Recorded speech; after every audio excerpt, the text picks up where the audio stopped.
amazing, amazing nonprofits and businesses. And then on November 25th, we shared Thanksgiving dinner with 60 seniors at the College View Hills. And I want to thank Representative Kim Schofield for coming out. We had a ball and bingo as well. And then some of the events. Also on the 23rd of November, we had a men's interactive workshop entitled, Are We Producing the Men That We Hate? And we did that with the College Park Citizens Association. And I want to thank the leadership of that organization for giving this platform to so many men and really helping us out to understand and to get the support that is needed. I also want to thank City Manager Dr. Emmanuel Adediran for being a part of this wonderful experience. Also on the 23rd, we honored Miss Emma Dudley, who is a pillar in our community, for some of the work that she has done. Miss Dudley, we appreciate you, and we are so happy to have you as a part of our community. On Saturday, November 30th, we renamed the City of College Park Auditorium to Keith James Auditorium.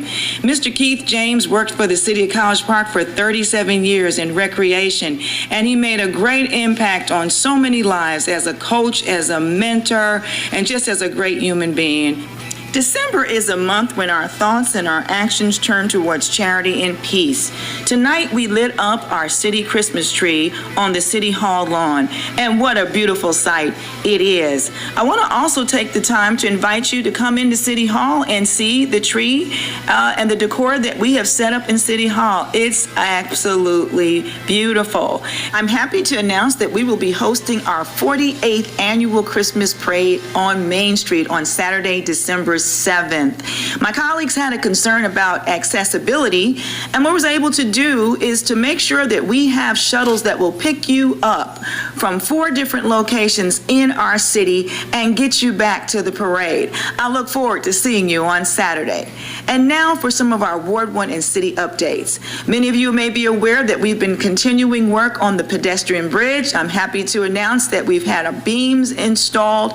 There's still more things that have to come, and the rails have to be put on, so just give us a couple of more weeks. We have extended the deadline on our College Park recycling survey to December 31st, so you have till the end of the year. We still need to hear from more of you to know what you'd like to do with recycling. And in terms of our public restrooms, I'm happy to announce that we now have a contractor that will be overseeing Phillips Park and Barrett Park, which also includes the monitoring of the keypad at Barrett Park, so that you can use this through the holiday season. This week, we are releasing our Ward 1 Community Satisfaction Survey. This is an excellent opportunity to say what you love about our ward and to notate some of the things that you'd like to see happening. Fill out the survey and let us know how we can further assist. Finally, I'm happy to announce that in January, we will begin our Senior Assistance Program at the Brady Recreation Center. I'm hosting 3 events this holiday season. The first one will be with Nouveau and several other sponsors at the Gateway Arena on December 16th. It's going to be a holiday wonderland extravaganza, and you don't want to miss it. In addition, we will be adopting 20 families in College Park, and those families will receive their gifts at the Keith James Auditorium on the 20th of this month. Also on the 20th, we are going to be blessing over 400 seniors with Secret Santa gifts, just to show our love and appreciation. Save the date. Registration information is on the way. This is Councilwoman Jamel McKenzie from Ward 1, sharing with you my December 2nd report. Wishing you a wonderful week and a wonderful holiday season.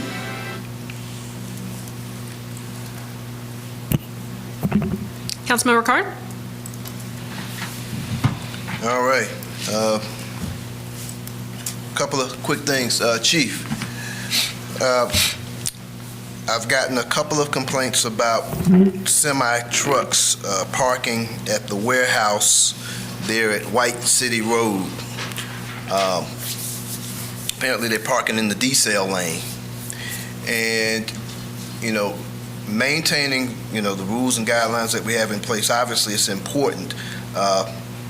And I suspect the reason being is some of them will park there and stay overnight or stay on hours on end so that they can be first in line in the mornings when the gates open for load in or pick up or offloading or whatever have you. But again, we can't let these slights and things, miss the mark in terms of us overlooking certain things, because before you know it, people will be saying, well, they don't take their ordinances seriously anyhow. So we want to just double check that. I do see tractor trailer parking in some of the apartment communities. I don't know if that's allowed. I understand the cabs may be allowed in some parts, but I'm not sure how when I see a semi on frontage road, for instance, we want to just make sure we're double checking those things and making sure that we're just being extra diligent about the patrols. Parks and Rec, great event for Keith James over at the auditorium. That was well put together. Michelle, at some point, I guess first of the year, I want to get an update on the free programming with Parks and Recreation. I want to take a look at the effectiveness, what tweaks we have to make. My understanding is that some of our most popular activities aren't necessarily on as options or whatnot. And if they're not, we need to put them on options for free programming. But I want to take a look at how the free enrollment is happening, if the word had gotten out at all to the community as a whole. Communications has been an issue, and getting word out about the things that we do have in place is a big issue. So we want to definitely work on that. But I do want to get an update, maybe a workshop update on the free programming that we asked to be implemented. So, City Manager, if we can get that, maybe second week in January, 1st of February, that'd be nice to get that going and just see where we're at so we can make some adjustments, far before March, April. Couple other things I have. The Eva Thomas documentary. Amazing documentary, as the mayor mentioned. Our city's history is very, very, very important, because if you don't learn from your history, you are going to be condemned to repeat it. And I've seen things happen over again in this city because we did not learn from the past. That documentary was very enlightening. I knew some of the events leading to some of the historic issues that happened in College Park. We had our own civil rights struggle, maybe on a smaller scale than in Atlanta or Selma. But believe me, y'all, we've had some struggles in terms of equity in this city. That was one of them. That was really one of them. But that documentary, again, we talk about trailblazers of the past, as the mayor mentioned. They were trailblazers because they took action. I'm going to say it again. You can't be a trailblazer unless you take action. And taking action to right the wrongs of the past or whatever have you is a part of it. As you all know, the Eva Thomas was the former school that was replaced by College Park Elementary School. If you haven't seen the documentary, you need to definitely take a look at it. City Manager, I would suggest we put that on our city website coming into January, and then particularly into February, for reasons which are obvious. If we don't understand our history and understand why we're advocating for the least of these, as well as those that are doing well, as well as for businesses, as well as looking out for our employees, then understanding what we've been through to get to this point, we want to try to cover as many folks as we can. That school, Mrs. Thomas, Mrs. Emma Dudley, her honor was really apropos. She was a big part of changing and transforming this city. Mr. Dudley, her husband, I was a student of Mr. Dudley. He taught me industrial arts back in '81 at Paul D. West Middle School. And I came in '81, which was the year it switched from Hetland High School, Roderick. I don't know if you remember Hetland High School. Yeah. But it switched from Hetland High School to Paul D. West in '81. And we were part of the first graduating class, myself, Dan Sims, attorney Antavius Weems, Keith Gamage, a whole plethora of local folks that are still around and doing good things in the community. And, you know, Paul D. West, he was a big player in the disenfranchisement of what happened in College Park. So you never know your history about folks, and you say, well, hey, that school's named for someone, and well, how did that come about? As you get older, that stuff becomes more important to you. I would like us to look and consider looking at changing the college, or proposing to the Fulton County School Board to changing the name of College Park Elementary back to the Eva Thomas School, which it was named previously. I don't want that history to be stolen. I don't want that history to be erased. That school is comprised of young people that look like Miss Thomas, frankly. And it's a good mix of kids of all races. But we want to make sure we honor our community's past and our legacies and the struggles that we have gone through as a city, as a whole. That's something I would like us to look at. If there is a consensus of this, I would like us to consider maybe petitioning Fulton County Schools to right that historical wrong, which what I believe may be. So that's something I want us to consider. I guess maybe in January, I'd like us to take a look at that if there's interest. A couple other things. I have a city attorney. Congratulations, well deserved. I got 5 texts just from that event, and from one elected official, watching online, great honor to Winston. From a neighbor, it's about time. You don't know if people are really keeping up and watching. Another person said, didn't know he was that old. And then another constituent, can he get us some more money? So that's a good question, Winston. We hope you're going to work towards that. Speaking of trailblazers, I mean, he's one of them too. I wanted to speak just basically to our accounting and the quarter financials. I understand the need for that, city manager, and we do need information as soon as we can get it. But the financials right now, I don't think they're feasible. If you can do it, that would be great. But I don't want to do anything half-cocked in that sense. I mean, you can't ask someone to procure something when they don't have all the tools in place to procure it. Does that make sense? I mean, it's like you're asking a master chef. And I think this year's performance will show that you are a master chef, so to speak.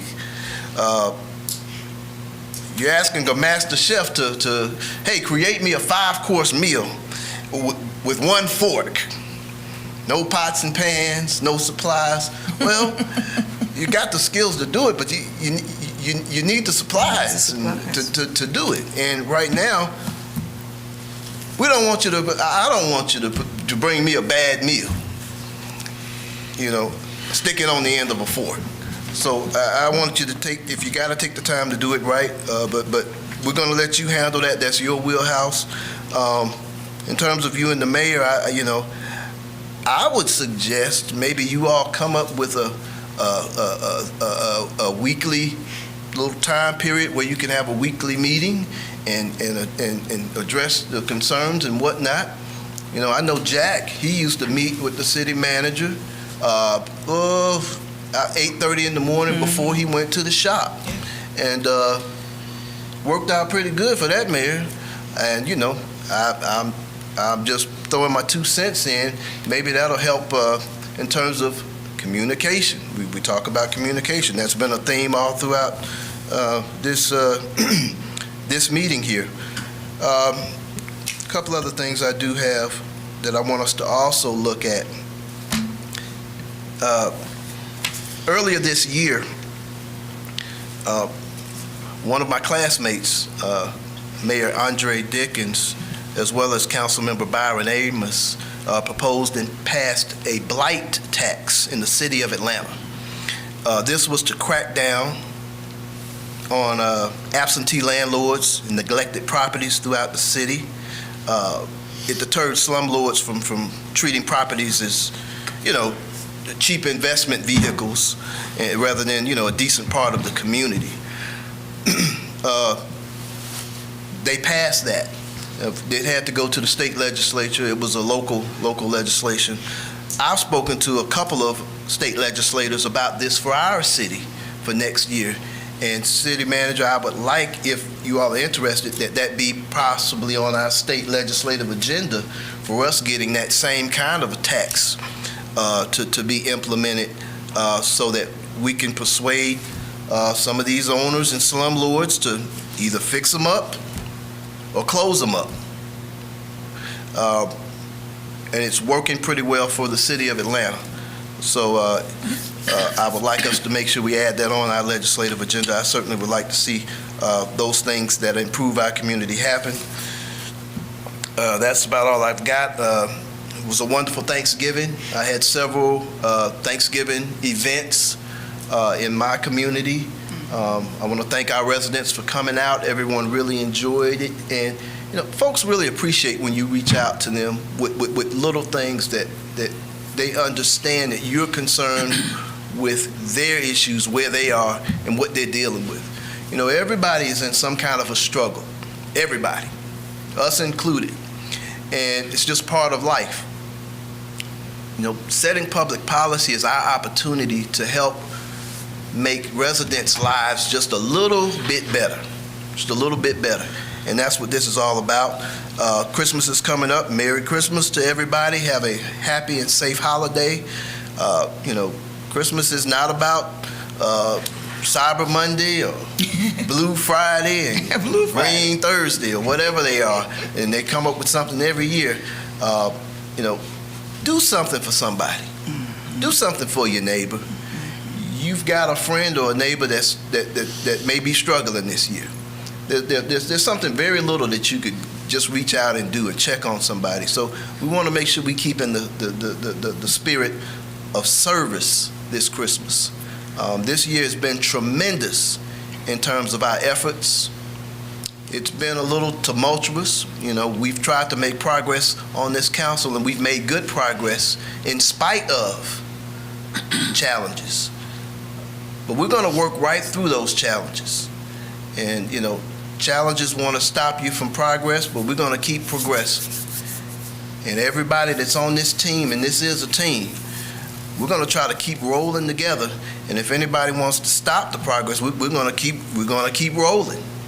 And our job is to bring this city up to a level of standards and bring this city to a level of quality that we haven't seen before. We do better than most cities, but we can do a whole lot better. And I think this year we put some processes in place that are going to give us a spectacular 2025 city manager. So we're looking forward to big things. That's all I got. Thank y'all. Councilmember Arnold? Thank you. So for me, it's been a very eventful 2 weeks with the most recent activities of celebrating Thanksgiving with family and friends, and also celebrating my nephew's 30th birthday, Thanksgiving baby. And to give updates on the activities in the community on the evening of the 22nd, I was at Princeton Courts giving out 25 turkey dinners to our seniors there in that community. And then afterwards, on that same day, that Friday, I think we all met with our federal lobbyists here in City Hall. I had the opportunity to run over after giving out the turkeys and share feedback that I've gathered from Ward 3 constituents in the survey that I had out, and I inquired about the potential funding for infrastructure for the city via the Connected Cities program. I will add an item to our next meeting agenda based on that feedback out of the conversation with the lobbyist, and see if we can move some things forward in our conversations forward. On Saturday, the 23rd, as you've heard, we had the Gas on God giveaway, and it was an honor to be able to serve our community and our constituents, because we had our citizens in the lines. And, you know, we've said before, different people on this dais, that government can't do it alone. We have to partner with other organizations to help uplift our citizens and to serve our citizens. And so I am really thankful that Pastor Jesse Sims came to me and asked me to participate in this event. This was his vision, his baby, to give out $10,000 worth of gas, and we did that. We blessed 231 families. That equated to about $43 a tank. And we had other legislative partners to come out and join us. Kim Schofield came out to join us there. We had Mr. Booker Washington of Techie Homes. And, you know, always, this has been mentioned over and over again, College Park's finest, the police department. They did an absolute amazing job, especially with the fact that things didn't turn out exactly the way that the pastor had planned initially. And so Chief, I want you to know you got an awesome team. And I'm also thankful to the Sheriff's Department for just everything that they did logistically, and we were able to get people in and out safely. On the 24th, I participated in a turkey giveaway with Mr. Yusuf Barber with the Yusuf Barber Foundation. There was also a Friendsgiving event that I participated in with some other Metro Atlanta legislative partners. And, you know, just totaling everything that we've done over that past holiday weekend, we touched 306 families with meals and gasoline in their vehicles to be able to go and celebrate the holiday with their family members. Again, I want to thank Mr. Yusuf Barber, Pastor Jesse Sims of the Mega Faith Center, Favor House, because it was Favor House that helped us to serve the seniors at Princeton Courts. Booker Washington of Techie Homes, the Mayor Motley Broom was there as well. We had Representative Kim Schofield. Again, I mentioned the Fulton County Sheriff's Office and College Park Finest. And I also want to give this person, and she is not expecting this, a special thank you. We talked earlier about some of the logistics with closing early the day before Thanksgiving, and you know how some things kind of slip through the cracks or what have you. On Thanksgiving Day, I forgot something that I needed to have with my family. It was a package that my colleagues and I brought back from when we went to, was it Cooper Hawk? Yeah, that. And so with that, I had to stop by the office, and I come in, I unlock the door, and all of a sudden I hear, "Is that you, Councilwoman Arnold?" And it was Queenie on Thanksgiving Day here working tirelessly to help us to be prepared for this meeting. So thank you, Queenie. Thank you for all that you do, and maybe somebody will give you some extra time for having to work on Thanksgiving Day. Right. She did work. So on December 11th, that will be my final town hall for the year. It will be at the Indigo Hotel, which will also include a little holiday reception for everyone to participate. Registration will be required, and a link will be provided via social media, on my social media outlets, and on the Ward 3 website.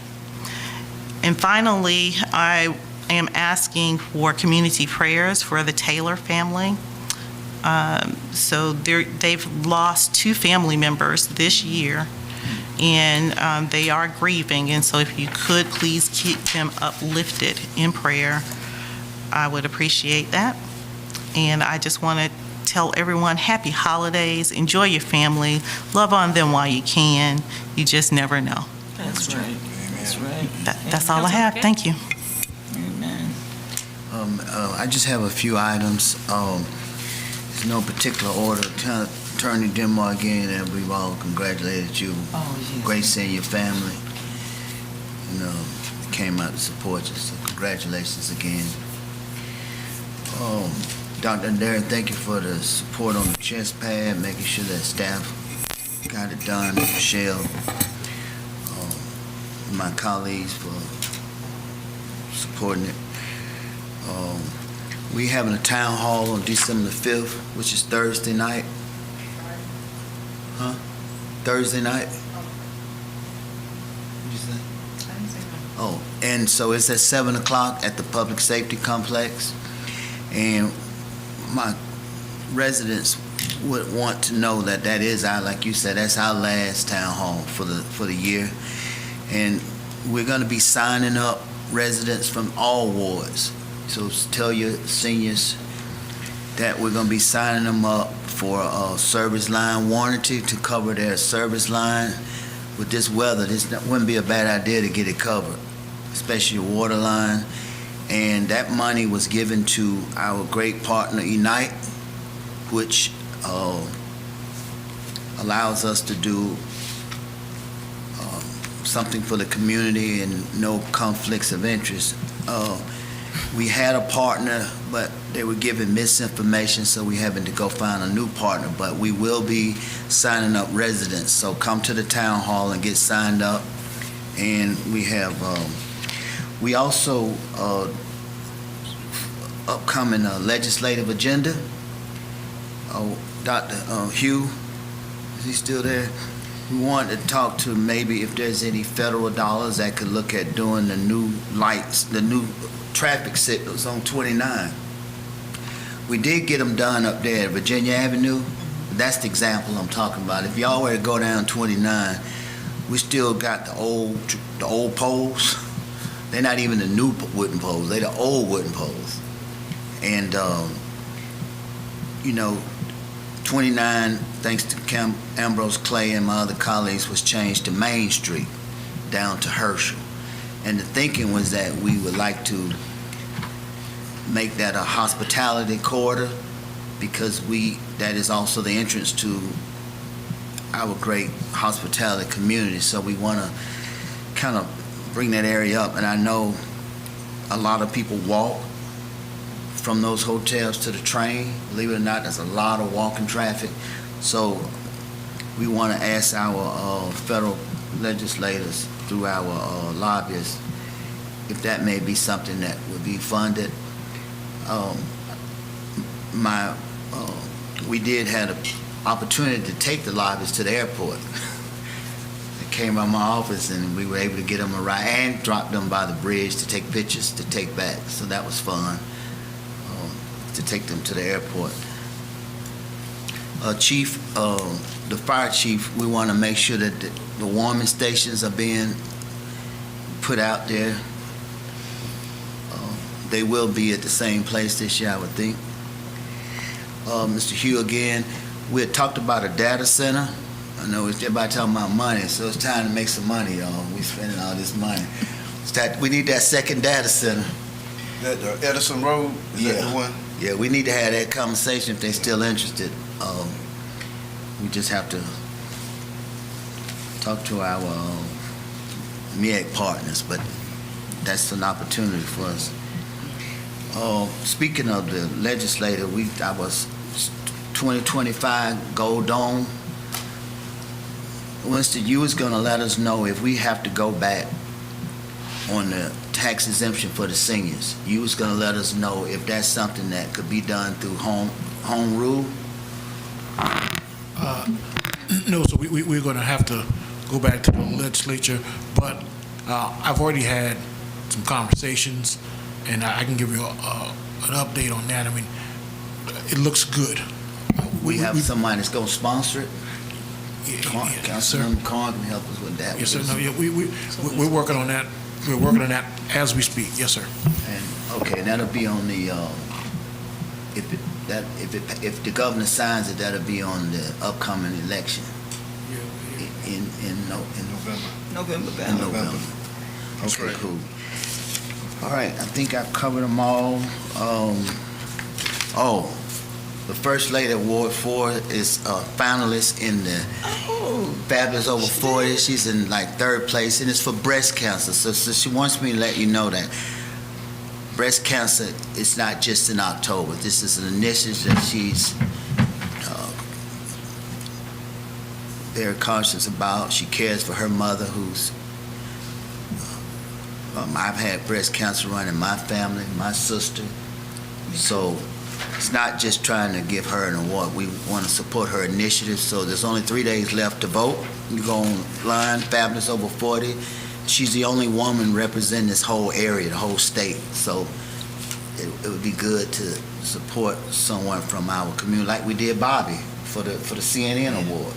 Would be good bragging rights, and also I was telling my daughter, who's 21, you should get your peers involved, because breast cancer is important, not just this is something that's important to our community, especially communities of color.